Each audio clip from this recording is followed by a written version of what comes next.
দল আপাতত আমাকে রাজ্য সভাপতি রেখেছে। যতদিন রাজ্য সভাপতি পদে অন্য কেউ না আসীন হচ্ছে ততদিন পর্যন্ত রাজ্যের দায়িত্ব আমার। নিয়ম মতো কি আপনাকেই প্রাথমিক কোনো নাম প্রস্তাব করতে হবে? এরকম কোনো নিয়ম নেই। রাজ্য সভাপতি পদে নতুন নাম প্রস্তাব করলেন? এরকম কোনো বিষয় এখন দলের সামনে আসেনি, দল আমাকে বলেও নি প্রস্তাব করার কথা। আপাতত আমি রাজ্য সভাপতি।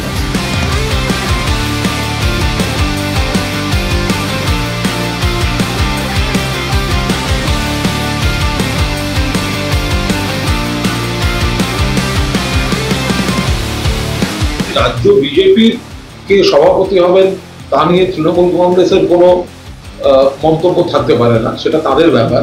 কিন্তু যেভাবে তৃণমূল কংগ্রেস যা বলেছিল, আমরা যা বলেছিলাম যে একটা গোষ্ঠীদ্বন্দ্বে দীর্ণ দল, একদিকে দিলীপ বিজেপি, একদিকে সুকান্ত বিজেপি, একদিকে অমুক বিজেপি, একদিকে আদি বিজেপি, একদিকে তৎকাল বিজেপি, এদের মারামারি চলছে।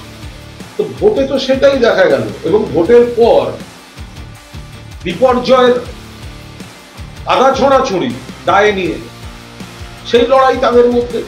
আবার পদ নিয়ে নতুন লড়াই শুরু হয়েছে।